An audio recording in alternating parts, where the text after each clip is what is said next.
ये आकाशवाणी है। कृपया हमारे अगले प्रसारण की प्रतीक्षा कीजिए। ये आकाशवाणी है। अभी आप आज राज्यसभा में प्रश्नकाल के दौरान हुई कार्यवाही की रिकॉर्डिंग सुनेंगे। This is the Delhi station of Akashvani. Please stand by for our next broadcast. You will now listen to the proceedings during the question hour in Rajya Sabha today. Question hour. Question number 271, Shrimati Rajni Ashok Rao Patil. Question number 271 sir. प्रश्न क्रमांक 271।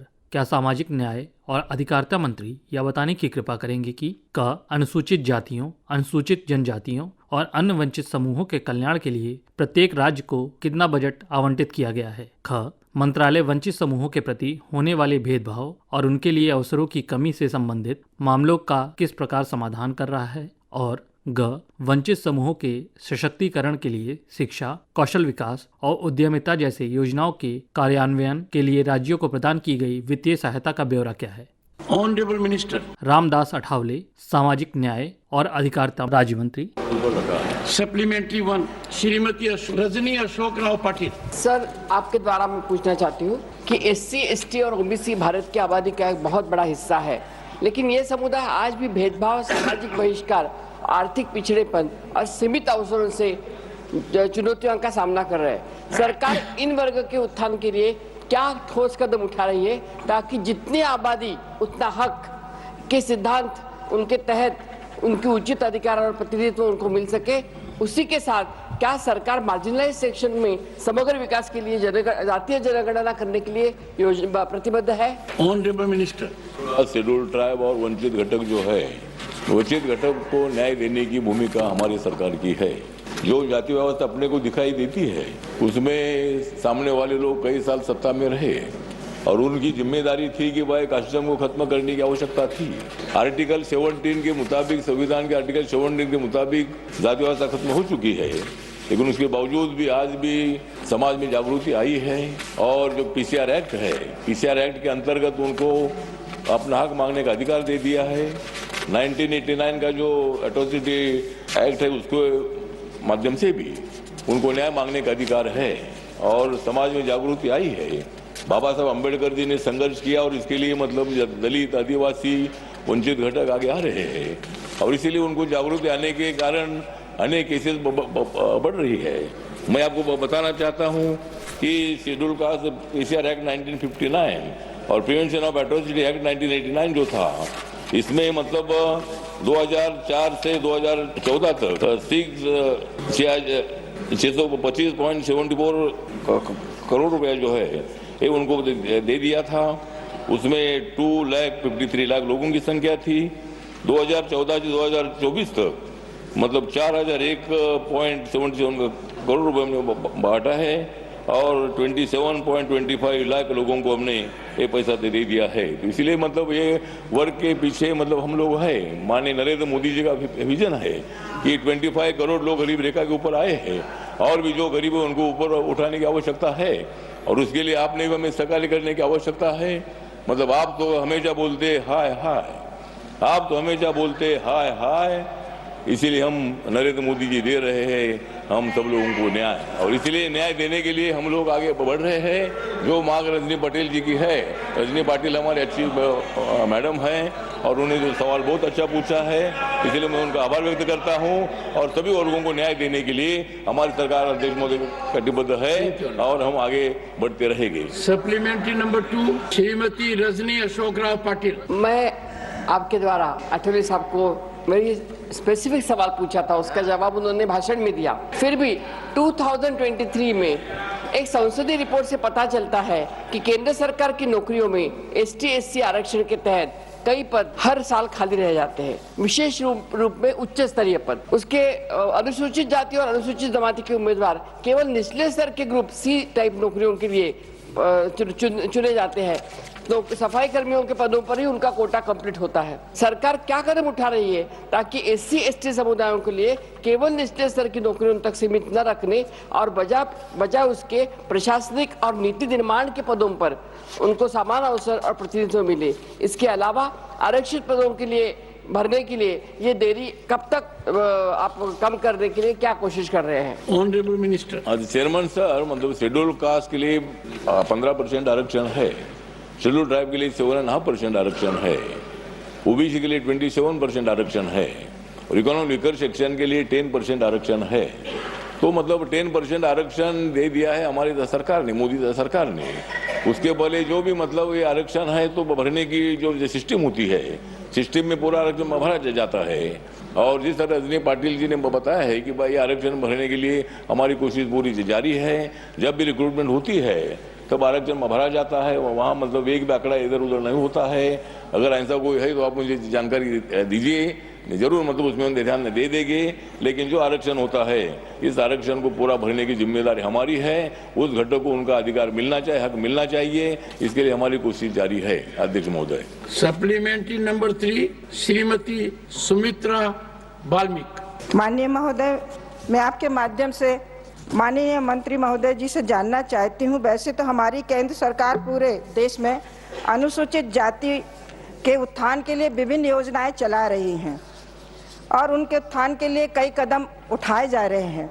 महोदय, मेरा प्रश्न है कि मध्य प्रदेश में PM Ajay योजना के द्वारा किस प्रकार से अनुसूचित जाति बाहुल गांव का विकास हो रहा है तथा मध्य प्रदेश में कौशल विकास योजना के अंतर्गत नियोजित और स्वरोजगार प्राप्त लाभार्थियों की संख्या, अनुदान सहायता घटक का विवरण माननीय महोदय से जानना चाहती हूँ। माननीय मंत्री जी। डॉक्टर वीरेंद्र कुमार, सामाजिक एवं अधिकारिता मंत्री। मान्यवर मनीष सदस्या जी के द्वारा जो मध्य प्रदेश के संदर्भ में प्रश्न उठाया गया है, देश के प्रधानमंत्री आदरणीय नरेंद्र मोदी जी के नेतृत्व में समाज की सबसे अंतिम पंक्ति के अंतिम छोर पर जो व्यक्ति है, उस अंतिम छोर के व्यक्ति के विकास के लिए, उनके सामाजिक आर्थिक शैक्षणिक सशक्तिकरण के लिए बहुत सारी योजनाएं बनाई गई। और जब हम योजनाओं की बात करते हैं तो हमें इन बातों पर विचार करते समय हमें इस बात को भी देखना पड़ेगा कि 2004 से 2014 के बीच में अनुसूचित जाति के लिए, लाभ वंचित समूहों के लिए, दिव्यांगजनों के लिए और अनुसूचित जनजातियों के लिए जो 2004 से 14 के बीच में अनुसूचित जातियों के लिए जो बजट था, 16,508.9 करोड़ रुपए का प्रावधान इसमें किया गया था।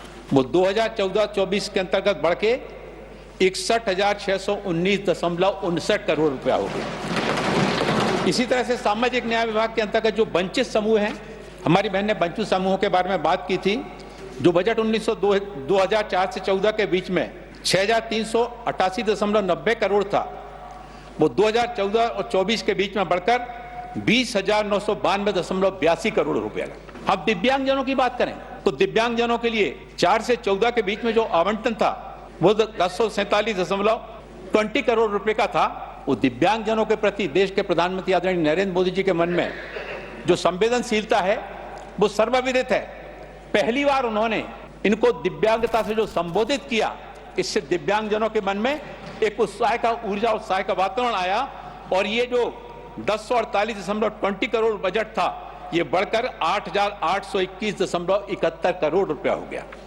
इसी तरह से अनुसूचित जनजाति के हमारे समुदाय के बंधुओं के लिए जो बजट 13,449.28 करोड़ था, वो 2014-24 के बीच में बढ़कर इन 10 वर्षों में 51,276.92 करोड़ रुपया हो गया।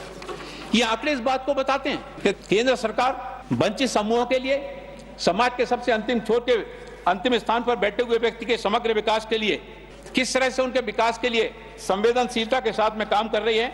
यहां तक मेरी बहन ने मध्य प्रदेश में पीएम अजय योजना के संदर्भ में वहां पर अनुसूचित जाति बाहुल्य गांव में किस तरह से काम हो रहा है, मान्यवर मैं बतलाना चाहता हूं, अवगत कराना चाहता हूं। प्रधानमंत्री अभ्युदय योजना, जिसको पीएम अजय योजना के नाम से जाना जाता है, ऐसे गांव जो 500 या 500 से ज्यादा की आबादी के गांव हैं और जिसमें 40% आबादी अनुसूचित जाति के बंधुओं की है, ऐसे गांव को प्रधानमंत्री अजय योजना के अंतर्गत आदर्श ग्राम योजना में शामिल किया गया। इसमें 3 घटक हैं, आदर्श ग्राम, अनुदान सहायता और छात्रावास। इन 3 घटकों के अंदर यहां देश भर में बहुत सारे कार्य हुए हैं, जिसमें लगभग हम अगर पूरे देश की बात करें तो आदर्श ग्राम घटक के अंतर्गत 23 राज्यों में और केंद्र शासित प्रदेशों में 1628.64 करोड़ रुपए जारी किए गए और 11,022 गांवों को आदर्श गांव घोषित किया गया। अनुदान सहायता घटक की अगर बात की जाए तो 2,01,006 लाभार्थियों को 1244.849 करोड़ रुपए प्रदान किए गए और इसी तरह से छात्रावास घटक के अंतर्गत 69,212 लाभार्थियों को कवर करने के लिए 866 छात्रावासों के निर्माण के लिए 936.27 करोड़ रुपया मंजूर किए गए। ये बताते हैं कि हम अंतिम गांव के, जो हमारा गांव है, अंतिम छोर पर रहने वाला व्यक्ति है, उसके समग्र विकास के लिए भारत सरकार माननीय मोदी जी के नेतृत्व में पूरी संवेदनशीलता के साथ में इस क्षेत्र में काम कर रही है। और मध्य प्रदेश के संबंध में बताना चाहता हूं कि 2011 की जनगणना के अनुसार मध्य प्रदेश राज्य की कुल आबादी 7,26,26,809 है, जिसमें से अनुसूचित जाति की जनसंख्या 1,13,42,320 है, जो कि कुल जनसंख्या का 15.60% है। जो केंद्र प्रायोजित योजना है पीएम अजय योजना, इस योजना के कार्यान्वयन के लिए मध्य प्रदेश में तीनों घटकों के लिए यानी आदर्श ग्राम के लिए, अनुदान सहायता के लिए और छात्रावास के लिए 1690 चयनित गांवों के लिए 210.74 करोड़ रुपए जारी किए गए और चयनित 1690 गांवों में से 1223 गांवों को मध्य प्रदेश में आदर्श गांव घोषित किया गया और कुल 5,292 कार्य इन गांवों में किए गए, जिससे कुल 11.5 लाख अनुसूचित जाति की आबादी लाभान्वित हुई है। मध्य प्रदेश में आदर्श ग्राम घटक के अंतर्गत 10 क्षेत्रों में काम किए गए, जिसमें आंतरिक सड़कों का निर्माण, ठोस अपशिष्ट प्रबंधन, सीवेज का निर्माण, पीने योग्य पानी, पेयजल सुविधाएं, स्कूलों और आंगनबाड़ियों में शौचालय और गांव का ऐसे गांव में विद्युतीकरण। अनुदान घटक सहायता में मुख्य रूप से लघु सिंचाई, बागवानी, बकरी पालन, खाद्य प्रसंस्करण, इनसे संबंधित परियोजनाओं के लिए मध्य प्रदेश को 523.68 करोड़ रुपए जारी किए गए, जिससे लगभग 1.5 लाख लाभार्थी लाभान्वित हुए हैं। छात्रावास घटक के अंतर्गत मध्य प्रदेश में 86 छात्रावास स्वीकृत किए गए, जिससे 6,150 छात्र लाभान्वित हुए हैं और 128.3 करोड़ रुपए इसके लिए जारी किए गए। ये मध्य प्रदेश में के लिए माननीय प्रधानमंत्री मध्य प्रदेश के संदर्भ में विशेष रूप से प्रश्न पूछा गया था माननीय सदस्य के द्वारा, और इसलिए मैंने समग्र देश के बारे में पहले पार्ट में जानकारी रखी। दूसरे भाग में मध्य प्रदेश की जो जानकारी अपेक्षित की गई थी उसके बारे में जानकारी उपलब्ध कराई गई। और प्रधानमंत्री कौशल विकास योजना में 51 जिलों में 267 ब्लॉकों में 11,377 गाँव में पूरे देश में 93,231,125 आबादी के लिए इसमें काम किए गए हैं। प्रधानमंत्री कौशल विकास योजना में यह प्रधानमंत्री कौशल विकास योजना के आंकड़े अगर हम मध्य प्रदेश की बात करें तो मध्य प्रदेश में अनुसूचित जाति के 1,72,218 गांव 218 व्यक्तियों के लिए उनके लिए प्रशिक्षण दिया गया और उनमें से 32,353 व्यक्ति जो है ना अनुसूचित जाति के, उनको रोजगार के अवसर उपलब्ध हुए। इसी तरह से एसटी आबादी के लिए 83,822 गांव मध्य प्रदेश के अनुसूचित जाति के बंधुओं को उनको प्रशिक्षण दिया गया और उनमें से 18,396 बंधुओं के लिए रोजगार के लिए अवसर उपलब्ध हुए। धन्यवाद। The supplementary was very comprehensive. So was the reply. Very comprehensive of Madhya Pradesh. We are very grateful to the Sir, you know the Honorable Minister, he is having 7th running term in Lok Sabha. 7th running term. He has seen all the regimes of this century. Supplementary number 4, आदरणीय जया जी। मंत्री जी, मैं भी मध्य प्रदेश से आती हूँ। मध्य प्रदेश के पिछड़े जिलों को मैंने देखा है और महिलाओं के लिए, पिछड़े जातियों के लिए, आदिवासियों के लिए आपने इतना सारा पैसा दिया। मैं आपसे पूछना चाहती हूँ, ये जो आपने घोषणाएं की उसमें से आपने यूटिलाइज कितना किया और कितना वापस किया? माननीय मंत्री जी, Any census? Have you taken any census of the number of these women? माननीय सदस्य ने हाँ माननीय मंत्री जी, मध्य प्रदेश देश का ही एक हिस्सा है और यहाँ जब मंत्री, कोई भी विभाग का मंत्री जब उत्तर देने के लिए खड़ा होता है तो वो एक क्षेत्र का प्रतिनिधित्व नहीं करता, वो समग्र देश का प्रतिनिधित्व करता है। और इसलिए जब जो बात यहाँ पर रखी जाती है, माननीय मंत्री जी, एक सेकंड, माननीय जया जी, उन्होंने मध्य प्रदेश के ऊपर जवाब दिया। आपने मध्य प्रदेश के लिए पूछा, आपने मध्य प्रदेश का जवाब दिया। आप मध्य प्रदेश से आते हैं। तो मैंने भी उसी संदर्भ में आपसे पूछा। Please, honorable मैंने members. आपको पूरे देश के लिए नहीं पूछा। You were specifically answering about Madhya Pradesh. How can you just suddenly change and say I'm talking of the entire country? Give us the census. Have you taken a census of Honorable the entire Minister. country and at least from Madhya Pradesh, since you are from Madhya Pradesh? Honorable Minister. घोषणाएं माननीय करते हैं, काम करते हैं। जैसा कि मैंने पूर्व में कहा, उत्तर समग्र रूप में ही दिया जाता है, लेकिन मध्य प्रदेश की उन्होंने स्पेसिफिक बात की, तो मैं समझता हूं कि मैंने पूर्व में जो उत्तर दिया है, उत्तर का जो दूसरा भाग है वो मध्य प्रदेश के ऊपर केंद्रित करके ही दिया गया। और मध्य प्रदेश में विभाग के द्वारा, मंत्रालय के द्वारा पीएम अजय योजना के अंतर्गत जो काम किए गए, चाहे वो आदर्श ग्राम घटक के हों, चाहे वो अनुदान सहायता के हों, चाहे वो छात्रावास योजना के हों, उन्होंने सारे उसकी सारी की सारी जानकारी मैंने रख दी है। और मान्यवर आप कहेंगे तो मैं फिर से उसको मध्य प्रदेश का फिर से रिपीट कर देता हूं। माननीय मंत्री जी, माननीय सदस्य ने आपके जवाब जो बहुत विस्तृत था, और जवाब विस्तृत इसलिए था कि माननीय सदस्य श्रीमती सुमित्रा वाल्मीकि ने वो चीजें पूछी थी, पर माननीय सदस्य जया जी जानना चाहती हैं कि आपने जो विवरण दिया है वो एक्चुअल ग्राउंड रियलिटी का दिया है या प्रोजेक्शन का दिया है। सिंपल है, यूटिलाइजेशन वही। मान्यवर मैंने जो उत्तर दिया है पूरी तरह से ऑथेंटिक, पूरी जानकारी के सहित दिया है, और इसमें अगर कोई विसंगति होती हो तो उसकी सारी जिम्मेवारी मैं अपने ऊपर लेता हूं। सप्लीमेंट्री 5 श्री उपेंद्र कुशवाहा। उपेंद्र जी। माननीय मंत्री जी ने विस्तृत जानकारी दी है, और जो अनुसूचित जाति, अनुसूचित जनजाति या वंचित समाज के लोग हैं, उनके साथ हो रहे भेदभाव को दूर करने के संदर्भ में क्या इनकी नीति है, क्या योजना है, उसके बारे में जानकारी दी है। मैं मंत्री जी से जानना चाहता हूं कि एक क्षेत्र जो देश का बहुत महत्वपूर्ण क्षेत्र है, वहां निरंतर भेदभाव हो रहा है।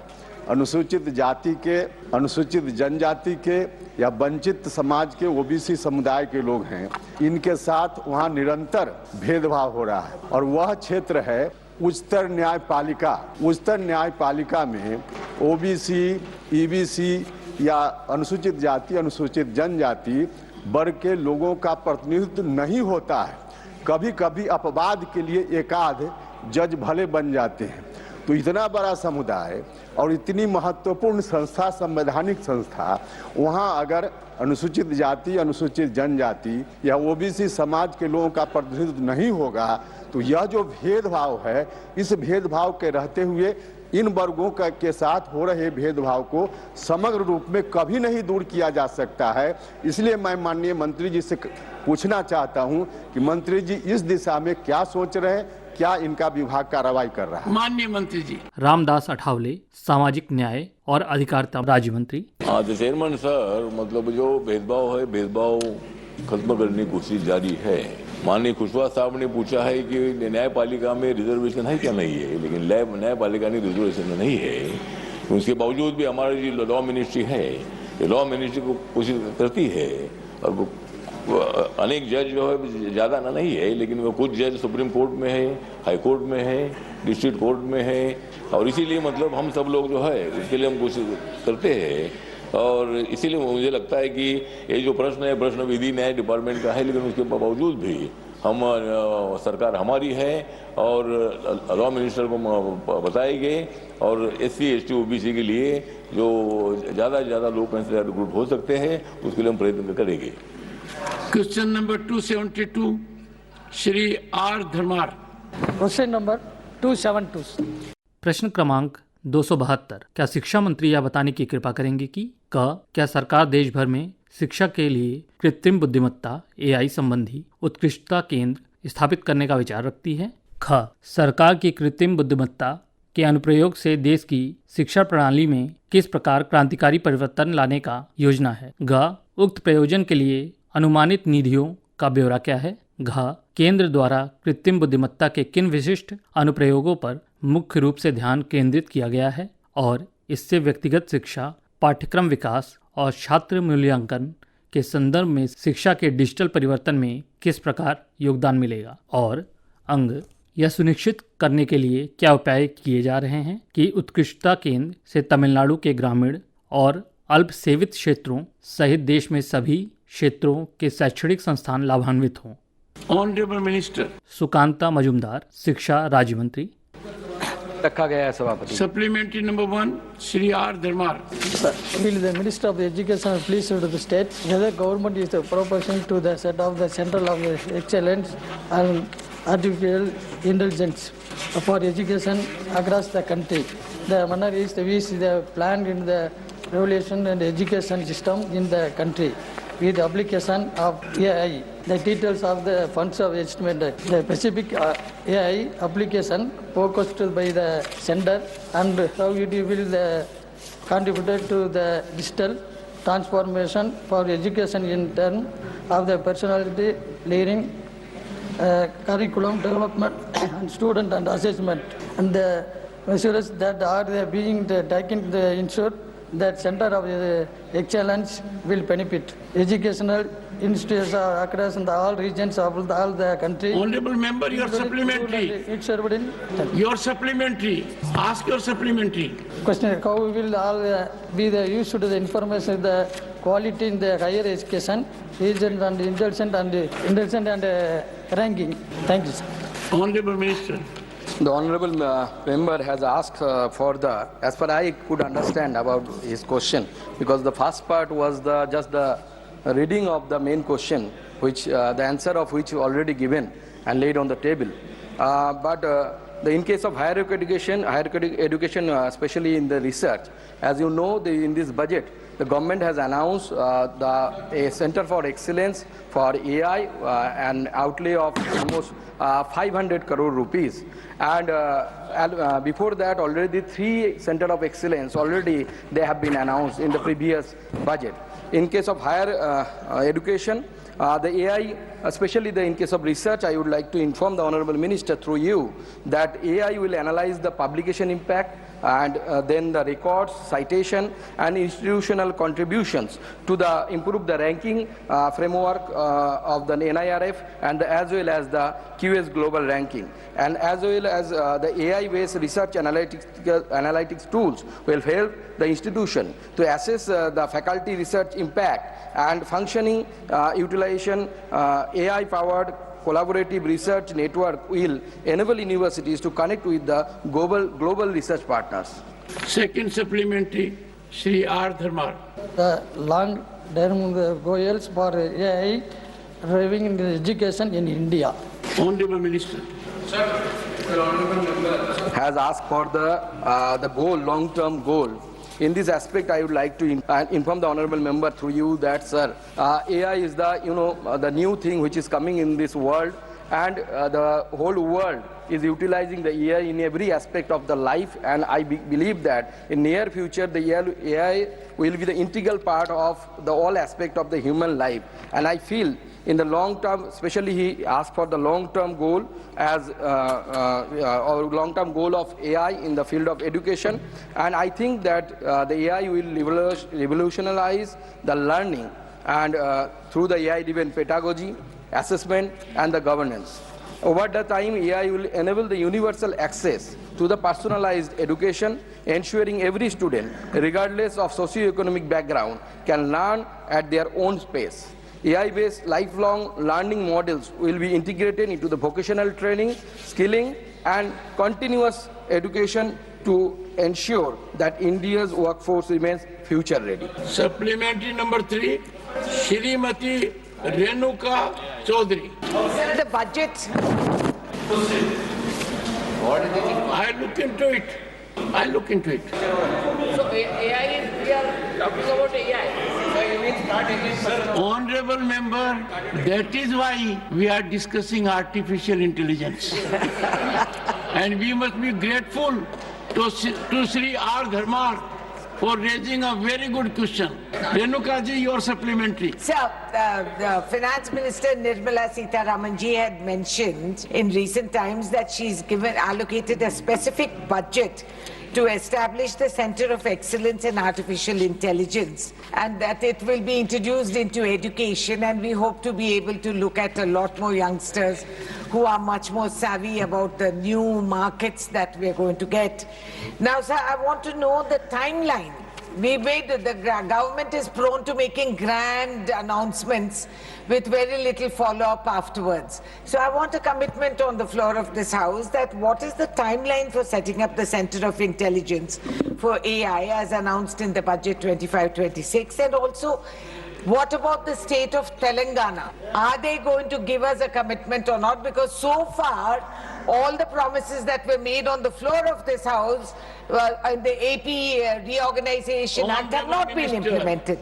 So I want to know that commitment. Honorable Minister. Sir, as mentioned by the Honorable Member, who is the senior member of this House, this AI Center of Excellence, it has been just announced in the earlier budget. And I think that it will take some time, because previously in the previous budget also, the government has announced 3 AI, and already work has been started in that. In the case of present AI, which is just announced in the past budget, so I think it is too early to ask for any deadline in this floor. And I think the government has already, I would like to inform the honorable member that the government has already started, the ministry has already started in working in this. And as you know, as he mentioned, that about the second part, in her second part, the honorable member asked about the Telangana, the deprivation of Telangana. But you know, this in case of the COE made some consortium, because in all the 3 AI Excellence Center, the nodal ministry is the education. In that, we have made some consortium. In that consortium, the IIT Hyderabad, they are also having a great role. They are participating in this consortium, and no states, all the institutions actually under the central government, they are making a consortium, and 11 consortium was made in case of the earlier 3 Excellence AI centers, and they have presented their deliberation, and they have been selected on the basis of that. 3 IIT, especially the Delhi IIT, along with the Delhi AIIMS, selected for the health matter, and then the IIT Ropar and the IIT Kanpur. These are the leading IITs and the institutions. Those are leading the AI centers. Those have been announced. But along with those institutions, some other institutions throughout the country are involved. Supplementary number 4, Professor Manoj Kumar Jha. शुक्रिया माननीय सभापति महोदय। सांसें अटकी पड़ी थी कि number आएगा कि नहीं। माननीय सभापति महोदय, आपके माध्यम से अगर आपकी इजाजत हो तो एक सजदे में 2 दुआएं कबूल करवा लूं। माननीय शिक्षा मंत्री जी, माननीय सभापति जी की तरफ से माध्यम से मैं आपके समक्ष एक सवाल रखना चाहता हूं। सवाल क्या है? कष्ट का विषय है। एक रेवोल्यूशनरी प्रोग्राम था एलिमेंट्री एजुकेशन का, BLED, दिल्ली यूनिवर्सिटी में 94 में ओपन हुआ, multi disciplinary inter disciplinary. NCET के कहने पर इस तरह के प्रोग्राम जिसने शिक्षा की नींव को मजबूती दी, एलिमेंट्री एजुकेशन को, उसको बंद करने का निर्णय मुझे तो विसंगतियों से भरा दिखता है। उस पर क्या पक्ष है? और दूसरे, जवाहर नवोदय विद्यालय की पेंशन के मामले को मैं आपके समक्ष रखना चाहता हूं। उसको सिविल सर्विसेज के मामले के अंदर रिजॉल्व किया जाए या कोई ऑल्टरनेटिव पेंशन स्कीम की जाए। शुक्रिया सर, थैंक यू। माननीय मंत्री जी। Certainly, sir. Sir, these questions don't pertain to the question at hand. None of the supplementaries have anything to do with the main question. And also, it's a different department. He's referring to the school department. But still... One second. Professor Manoj. Professor Manoj. Sir, behave like a professor. Shri Jayant Chaudhary, शिक्षा राज्य मंत्री। Sir, teacher education actually comes under me, so I'm standing up, sir. Sir, I will just inform the member there are 2 aspects. One is the delayed issue. Supreme Court has also made some decisions. I will inform the member after this, because this is not relating to the main question at all. Second aspect, he's talking about Navodaya Vidyalaya pension. The honorable member actually sensitized me on this issue just yesterday. And again, because it's not pertaining to the main issue, there is no requirement for me to inform the House at this point. I will keep the member informed. Thank you. Supplementary number 5, Shri Kartikeya Sharma. Thank you, Chairman, sir. I would like to ask the Honorable Minister that is there any curriculum and regulation for AI that has been sanctioned by the government, which will allow degree programs to come up in a structure in a formal manner. Honorable Minister. Sukanta Majumdar, शिक्षा राज्य मंत्री। Sir, I would like to inform the honorable member through you that the AICTE has developed the model course curriculum on AI, which is now it is running in the different BTech colleges, and as well as in AI data science, and way back in 2021. The faculty development are also being conducted, that we have to not only we have to form a curriculum or a course, we have to sensitize our faculty also. For that faculty sensitization, we have Atal program, training program, Atal Academy, by which the faculty members of the engineering college, those are not so familiar with these new technologies, they are getting educated, they are getting trained through this Atal Academy. And AICTE in December 2024 addressed to all the directors and the principal of AICTE approved institutions to declare 2025 as the year of artificial intelligence and take place signifies a commitment to introduction of integrate AI courses across discipline, foster innovation and research in AI, prepare students for AI-driven industries, promote ethical AI use for the societal benefit. So these are the steps taken by the AICTE, and it will create a workforce, the young workforce of this country, ready for the future. Question number 273, Shri Akhilesh Prasad Singh. प्रश्न क्रमांक 273, क्या मत्स्य पालन, पशुपालन और dairy मंत्री यह बताने की कृपा करेंगे कि क विगत 3 वर्षों के दौरान राष्ट्रीय डेयरी योजना 1 NDP 1 के तहत आवंटित एवं उपयोग की गई धनराशि का ब्यौरा क्या है? ख NDP 1 के तहत देश भर में प्राप्त लाभों का राज्यवार एवं वर्षवार ब्यौरा क्या है? ग क्या NDP 1 से ग्रामीण क्षेत्रों में रोजगार के अवसर सृजित हुए हैं? घ यदि हाँ तो तत्संबंधी ब्यौरा क्या है? अंग यदि नहीं तो इसके क्या कारण है? च NDP 1 के तहत लाभान्वित हुई दुग्ध सहकारी समितियों की संख्या का राज्यवार ब्यौरा क्या है? और 6 सरकार द्वारा देश में दुग्ध उत्पादन बढ़ाने के लिए क्या कदम उठाए जा रहे हैं? Honorable Minister. श्री राजीव रंजन सिंह उर्फ ललन सिंह, मत्स्य पालन, पशुपालन और डेयरी मंत्री। उत्तर सभा पटल पर सप्लीमेंट्री 1 श्री अखिलेश प्रसाद सिंह। सबसे पहले तो हम मंत्री जी के उत्तर में अनुवाद की एक गंभीर गलती है, उसकी ओर आपका ध्यान दिलाना चाहेंगे।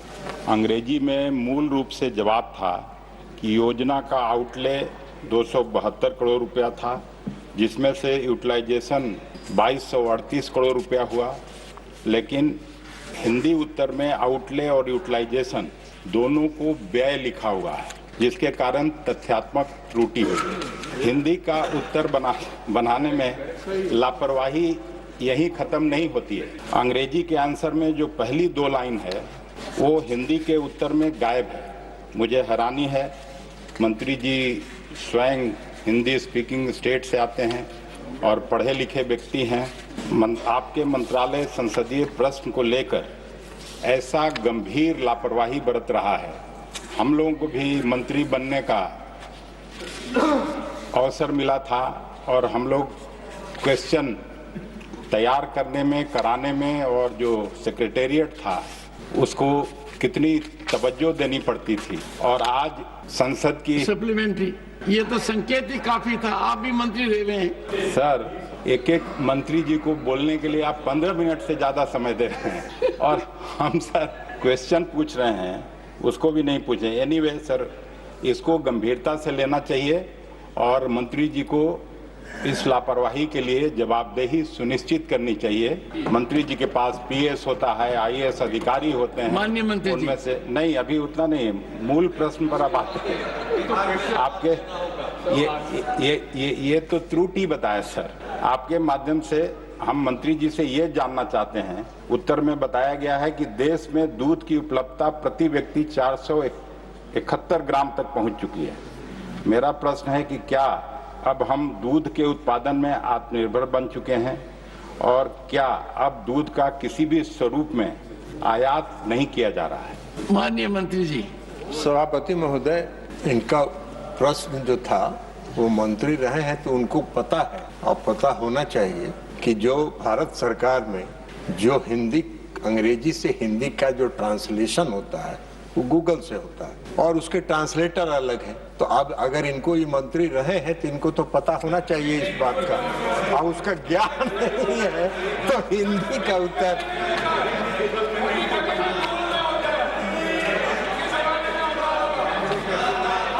आपके जमाने में तो क्या क्या होता था वो अगर बताएं अभी तो बाकी 1.5 घंटा लग जाएगा, लेकिन खैर दूसरी बात हम आपको बता दें। दूसरा प्रश्न जो उनका है कि हम दूध के प्रति व्यक्ति उपलब्धता में आत्मनिर्भर हुए। आत्मनिर्भर हम नहीं हैं, हम विश्व में दूध उत्पादन में नंबर 1 पर हैं। हम सिर्फ आत्मनिर्भर नहीं हैं, और ये 2014 से आज तक के जो राष्ट्रीय गोकुल मिशन का उत्पादकता और उत्पादन दोनों को बढ़ाने के जो कार्यक्रम चले उसका परिणाम है। हम सिर्फ उन्होंने दूध की उपलब्धता की बात की, हम उनको दूध के उत्पादन की भी बात बता रहे हैं। 2014-15 में इस देश का दूध उत्पादन 146.31 मिलियन मीट्रिक टन था। आज 2023-24 में 239.30 मिलियन मीट्रिक टन है, जो 63.5% का ग्रोथ है। तो आज हम दूध में विश्व में पहले स्थान पर हैं। अब दो दूध के मामलों में, कई मामलों में हम लोग कोई आयात का दूध के मामलों में मिल्क प्रोडक्शन में हम आयात नहीं करते, लेकिन हाँ दूध का हम निर्यात भी नहीं कर पा रहे हैं। उसका कारण है हमारे देश में जो FMD है, फूड एंड माउथ डिजीज होने के कारण हमारे देश में है। उसके कारण जो यूरोपियन कंट्रीज है उसमें हमारा दूध निर्यात नहीं हो पाता है, और कुछ प्रोडक्ट्स ऐसे हैं जो बहुत नॉमिनल स्टेज पर हैं, उनको हम विदेशों से आयात करते हैं। Supplementary number 2 Shri Akhilesh Prasad Singh. Number 1 production और आयात भी करते हैं। उसके बाद दूसरा सवाल है, डेयरी सेक्टर में कोई कोल्ड चेन का स्टार्टअप जैसा अगर कुछ खोलना चाहे तो उसके सपोर्ट के लिए कोई स्कीम है गवर्नमेंट के पास? सभापति महोदय, डेयरी सेक्टर जो है वो कोऑपरेटिव के साथ जुड़ा है और सहकारिता के साथ। माननीय मंत्री जी, माननीय सदस्य बहुत टेक्निकल हैं, मेरे बिना कहे आप जवाब दे रहे हैं। ऑनरेबल मिनिस्टर में reply to the second supplementary of Akhilesh Prasad Singh. महोदय, सॉरी महोदय, हमको लगा कि जल्दी से आपका कुछ समय बच जाए इसलिए हमने इसको कहा, लेकिन जो डेयरी सेक्टर है वो कोऑपरेटिव के साथ जुड़ा हुआ है। कोऑपरेटिव सोसाइटी के माध्यम से डेयरी के प्रोडक्शन का काम होता है, और डेयरी जो सोसाइटीज है, कोऑपरेटिव सोसाइटी, वही डेयरी को मिल्क सप्लाई करती है। जहां तक कोल्ड चेन की बात उन्होंने की है, प्रधानमंत्री नरेंद्र मोदी जी ने animal husbandry infrastructure development fund बनाया है, और उस HIDF में जिस कोल्ड चेन की ये बात कर रहे हैं उसमें उसका प्रोविजन है। माननीय सदस्य अगर उसमें रुचि रखते हैं तो उसके HIDF का लाभ उठाएं।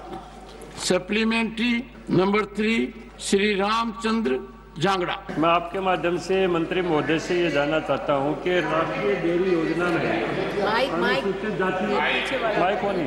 ये इधर आ जाइए जांगड़ा जी, ये मान्यवर, मैं आपके माध्यम से मंत्री महोदय से जानना चाहता हूँ कि राष्ट्रीय डेयरी योजना में अनुसूचित वर्ग और पिछड़े वर्गों को प्रोत्साहन देने के लिए कोई अलग से योजना है अनुदान की? अगर है तो स्टेट वाइज लाभार्थी कितने हुए? माननीय मंत्री जी। सभापति महोदय, जहां तक कोऑपरेटिव सोसाइटी, मैंने पहले कहा कि डेयरी कोऑपरेटिव सोसाइटी के सेक्टर में आता है, और कोऑपरेटिव सोसाइटी के सेक्टर में जब गांव में दूध का खरीद होता है कोऑपरेटिव सोसाइटी के माध्यम से, तो उसमें सभी वर्ग के लोगों को शामिल किया जाता है। गांव के अंदर कोऑपरेटिव सोसाइटी बनाया जाता है और उसको दूध का लिया जाता है। हम आपको सभापति महोदय एक उदाहरण देना चाहते हैं, सिर्फ एक उदाहरण। बनारस दूध संघ 2021 तक मात्र 11,400 लीटर प्रतिदिन उस दूध संघ में आता था किसानों का। राष्ट्रीय डेयरी डेवलपमेंट बोर्ड ने 2021 में उसको टेक ओवर किया और उसका विस्तार पूरे बनारस के इर्द गिर्द 6 जिलों में उसने किया, और जहां मात्र 11,400 लीटर दूध का प्रतिदिन वहां आती थी उस कोऑपरेटिव सोसाइटी संघ में, अब 2,63,000 लीटर दूध प्रतिदिन उसमें आ रहा है। और उसमें सिर्फ और सिर्फ दूध से ही किसानों को, जो पशुपालक है, उनको लाभ नहीं हो रहा है, बल्कि अब एनडीडीबी ने उस बनारस दूध संघ में गोबर की खरीद का भी काम शुरू किया है, और गांव में जो गोबर है उसको भी लाके वहां बायोगैस प्लांट के माध्यम से बायोगैस का निर्माण किया जाता है। 33 रुपए 2021 में, जहां मात्र 33 रुपए प्रति लीटर दूध का कीमत किसानों को मिलता था, आज 46 रुपए प्रति लीटर किसानों को दूध का कीमत मिल रहा है। यह डेयरी डेवलपमेंट का है। और जब डेयरी को बढ़ाया जाता है गांव में, और चूंकि डेयरी सेक्टर के साथ और पशुपालन के साथ ज्यादातर गरीब तबके के लोग जुड़े हैं और 70% महिलाएं जुड़ी उस सेक्टर में, चाहे वो जिस भी समुदाय की महिला हो, अनुसूचित जाति की हो, अनुसूचित जनजाति की महिला हो, सभी उसके साथ जुड़े हुए हैं, और जो भी उसके साथ जुड़े हुए हैं उनको लाभ पहुंचाया जा रहा है। Supplementary number 4, Shri Tiruchi Shiva. Thank you, Chairman, sir. Sir, this NDP Phase 1, National Dairy Plan Phase 1, started in 2011-12 and ended up in 2018-19. That means, contrary to what they say, the history of India starts from 2014. This wonderful plan has started in 2011-12 during the UPA tenure. So it has brought a very wonderful result, sir, and it has created opportunities of gainful employment in the dairy sector. 16.88 lakh additional milk producers were enrolled, where the scheme, along with direct employment, was available to 51,000 field functionaries, which includes about 20,000 new secretaries of the dairy cooperative, more than 31,000 local persons, and lady extension officers, and mobile artificial insemination. So this phase 1 has ended in 2019, sir. It started in 2011-12. Whether the government is intending to start NDP phase 2? Honorable Minister. NDP 1 का सवाल है। NDP 1 विश्व bank के द्वारा funded योजना थी, और 2018-19 में विश्व बैंक के साथ उसका खत्म हो गया, और माननीय सदस्य ने जो कहा कि उसका रिजल्ट जो भी आया, उसकी executing agency national dairy development board थी, और मात्र भारत सरकार का उसमें जो अंशदान था वह 176 करोड़ रुपए का मात्र अंशदान था, और जो नेशनल डेयरी डेवलपमेंट बोर्ड थी, EIA, जो एंड इम्प्लीमेंटिंग एजेंसी थी, उसका योगदान था 282 करोड़ रुपया। तो यही तो उनका था। तो अभी उसको चालू करके क्या करेंगे? हमने आपको बताया कि प्रधानमंत्री नरेंद्र मोदी जी ने जो राष्ट्रीय गोकुल मिशन चलाया, उसका अगले 5 वर्षों में लक्ष्य है कि जो हमारा 239.30 मिलियन मीट्रिक टन प्रोडक्शन है, वो अगले 5 वर्षों में 300 मिलियन मीट्रिक टन प्रोडक्शन पहुंचेगा। ये हमारा लक्ष्य है, और उस लक्ष्य पर हम काम कर रहे हैं। NDP 1 शुरू करने का कोई प्रश्न ही नहीं उठता। Supplementary 5, Dr. V. Shivdasan. Thank you, sir. The dairy farm Dr. workers. V. Shivdasan. Sir, the dairy farm workers are facing lots of problems. Sir, 2 हो, राष्ट्रीय गोकुल मिशन चल रहा है, जो दूध की उत्पादकता को और उत्पादन को दोनों बढ़ा रहा है। इसलिए उसको आगे किसी NDP 2 का या 3 का जो भी हो, कोई सवाल ही नहीं उठता है, वो मृत हो चुका है। Dr. V. Shivdasan. respected Chair, dairy farm sector is facing huge crisis because of increasing price of dairy related animal feeds and other expenditure of dairy related works. So if the government is ready to include the project and works of dairy farms in MGNRIG scheme, it is very helpful for dairy farmers and the MGNRI workers. If I would like to know the government has any plan to include the dairy farm works in MGNRIG projects in our local level. Honorable Minister. महोदय, मैंने पहले भी बताया कि animal husbandry infrastructure development fund है और HIDF के अंतर्गत सभी तरह से जो डेयरी के साथ जुड़े हुए हो और मिल्क प्रोडक्शन के साथ जुड़े हुए हैं, सभी तरह की योजनाओं के लिए वहां वित्तीय सहायता दी जाती है। तो इसलिए और फॉडर की कमी के लिए आज जो भी बात हो, वो फॉडर की कमी के लिए सारे लोग जो फॉडर के प्रोड्यूसर्स हैं, वो सब लोग उसमें आगे कर रहे हैं। जो लैंड है, बंजर भूमि है, वहां भी फॉडर उपजाने का उपाय कर रहे हैं। तो इसके लिए उसका सारा प्रयास हो रहा है और माननीय सदस्य अगर उसमें HIDF के फंड से उसका इस्तेमाल कर सकते हैं। Question number 274 Shri Sandeep Kumar Pathak. Question number 274 please. प्रश्न क्रमांक 274। क्या महिला एवं बाल विकास मंत्री यह बताने की कृपा करेंगे कि क विगत 3 वर्षों के दौरान देश भर में स्थापित किए गए वन स्टॉप सेंटरों की संख्या कितनी है? तत्संबंधी राज्यवार ब्यौरा क्या है? ख विगत 3 वर्षों के दौरान कितनी संकटग्रस्त महिलाओं ने उक्त सेंटरों से मदद प्राप्त की है? तत्संबंधी वर्षवार और राज्यवार ब्यौरा क्या है? ग हिंसा और आपातकालीन स्थितियों का सामना कर रही महिलाओं को इन केंद्रों पर कौन कौन सी सेवाएं प्रदान की जाती हैं? विगत 3 वर्षों के दौरान इनके कार्यान्वयन का राज्यवार ब्यौरा क्या है? और घ विगत 3 वर्षों के दौरान सरकार द्वारा उक्त योजना हेतु राज्यों को कितनी राशि आवंटित की गई और राज्यों द्वारा कितनी राशि व्यय की गई? तत्संबंधी राज्यवार एवं वर्षवार ब्यौरा क्या है? ऑनरेबल मिनिस्टर अन्नपूर्णा देवी, महिला एवं बाल विकास मंत्री। माननीय सदस्य को अध्यक्ष महोदय आपसे बताना चाहती हूँ कि supplementary number 1 reply is on the table of the supplementary 1। Thank you sir. ऐसा माना जाता है कि किसी भी देश के समृद्धि को आंकने का एक महत्वपूर्ण पैमाना वहां पे जो उस देश में रहने वाली माताएं बहनें हैं उनकी समृद्धि और सुरक्षा से सीधे सीधे संबंध रखता है। इसी परिप्रेक्ष्य में मेरा प्रश्न है आपके माध्यम से कि 2018 में ये कानून बनाया गया कि 12 साल से कम उम्र की जो हमारी बहनें हैं अगर उनके साथ बलात्कार जैसे जघन्य अपराध होता है तो उनको मौत की सजा दी जाएगी।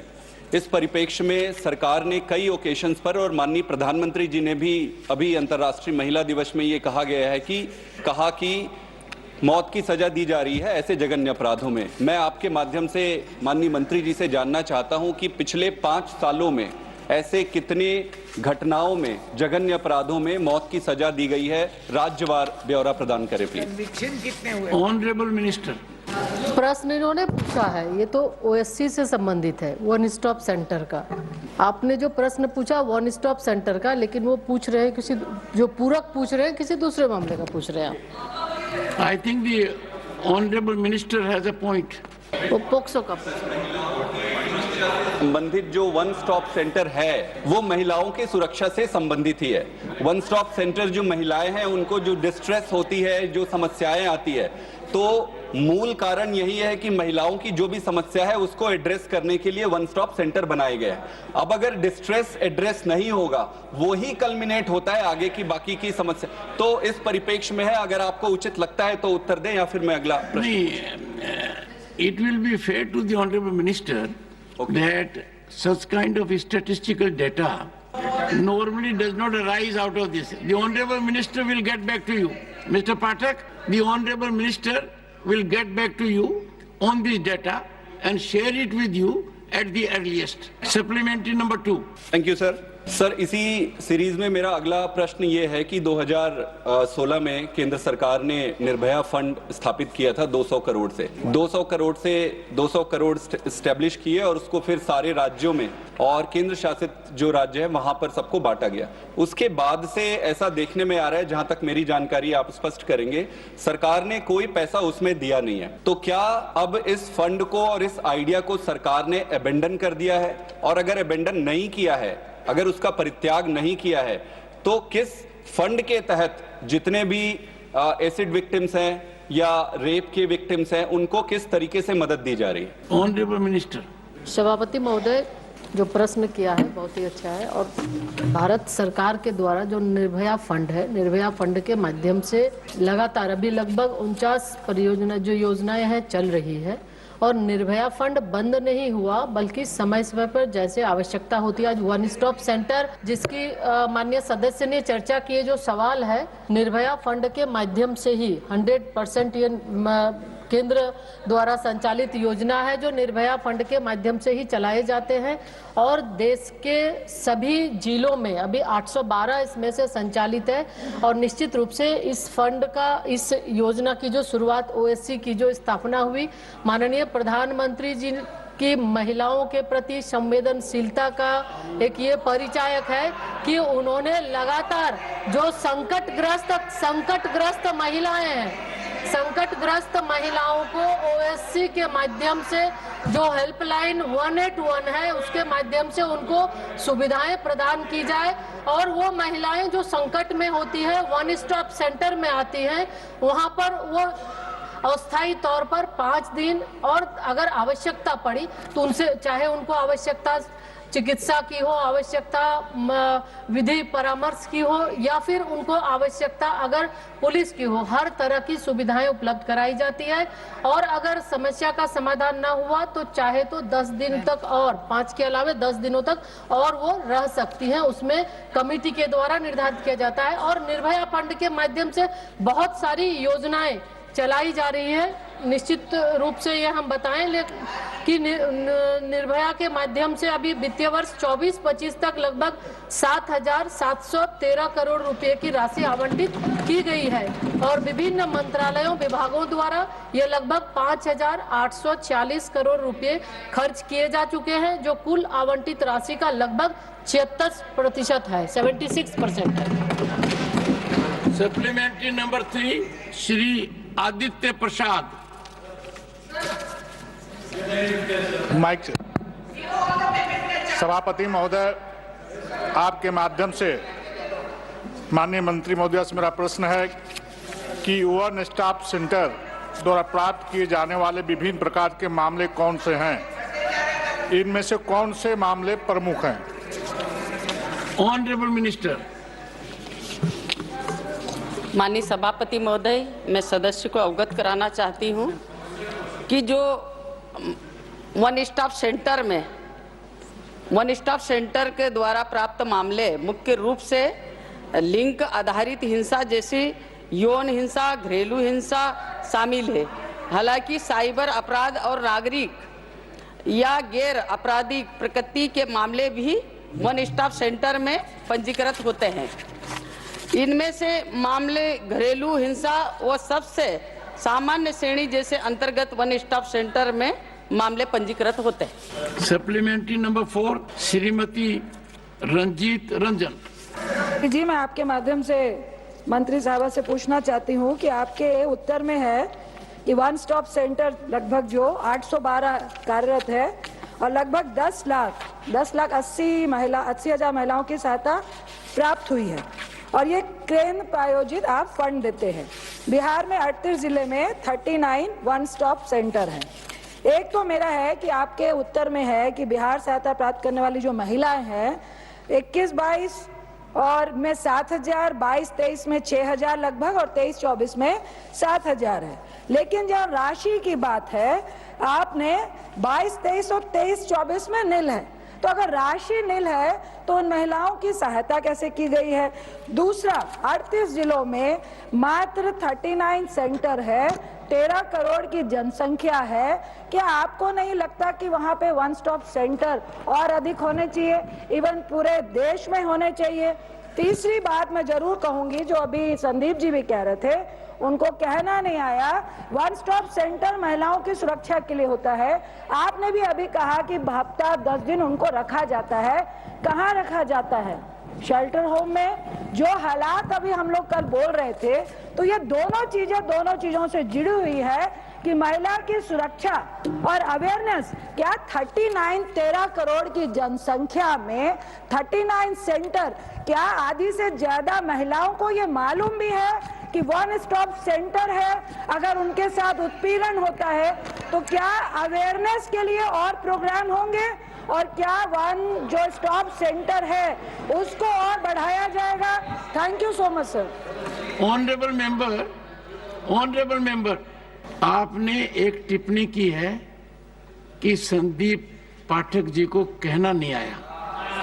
Sandeep Pathak ji, one second, Sandeep Pathak raised a good question and both his supplementaries were rational and he showed decorum at the intervention of the chair that the honorable minister will come back to him with information. So he, like you, is one of our very vigilant members. I know it was slip of tongue. I am grateful. Honourable minister. सभापति महोदय, माननीय बहुत ही रंजिता रंजन जी बहुत ही senior member है, और चूंकि पूरक 3-4 पूरक उन्होंने पूछा है, तो एक एक करके मैं उसका जवाब देना चाहूंगी। जहां तक बिहार में आपने कहा कि ये वन स्टॉप सेंटर 812 अभी हमारे संचालित है, और वन स्टॉप प्रत्येक जिला में एक वन स्टॉप सेंटर है। ये डिमांड ड्रिवन है। जिस भी राज्य के माध्यम से कुछ अगर और आवश्यकता है, अगर उनका डिमांड आता है तो हम उसको देते हैं, उसके अनुसार फिर वह स्वीकृति होती है। और इसके साथ ही ये संकटग्रस्त महिलाओं के लिए जो बिहार में बजट की बात आपने की, बहुत सारे राज्य सरकार ऐसे हैं, कई ऐसे राज्य सरकार जिन्होंने ये लगभग जो वन स्टॉप सेंटर है या तो अस्पताल के कैंपस में है या फिर कहीं थाने के आसपास में है, तो राज्य सरकार के द्वारा अपने जो उनके कर्मी हैं, बहुत सारे राज्य सरकार जो अपने कर्मी हैं उनके द्वारा वो संचालित करते हैं। क्योंकि जब तक नियुक्ति की प्रक्रिया पूरी ना हो जाए तब तक वो अपने राज्य सरकार के कर्मी के द्वारा वो करते हैं। और जब उसके बाद जिस राज्य के अंतर्गत आप देखे होंगे, बहुत विस्तृत हमने सभी राज्यों का ब्यौरा हमने दिया है, तो जो राज्य नियुक्ति कर लिया है, पैसा उसका खर्च हो रहा है, और ऐसा नहीं है कि बंद है वहां पर भी वन स्टॉप सेंटर संचालित है। वहां पर वन स्टॉप सेंटर राज्य सरकार के कर्मियों के द्वारा संचालित किया जाता है। 10 लाख से ज्यादा, ये 2015 से शुरुआत हुई है, और 10 लाख से ज्यादा महिलाओं को हम सुविधा उपलब्ध कराए हैं। और जब कभी भी वो वन स्टॉप सेंटर का जो या तो स्थायी, हम जब परमानेंट अगर वहां पर बिल्डिंग बनाना हो तो उसके लिए 60 लाख रुपया हम देते हैं। अगर कोई पुरानी भवन है उसको रिनोवेशन के लिए 10 लाख देते हैं। जी धन्यवाद। क्वेश्चन अभी आप आज राज्यसभा में प्रश्नकाल के दौरान हुई कार्रवाई की रिकॉर्डिंग सुन रहे थे। You were listening to the proceedings during the question hour in Rajya Sabha today. This broadcast came to you from the Delhi station of Akashvani.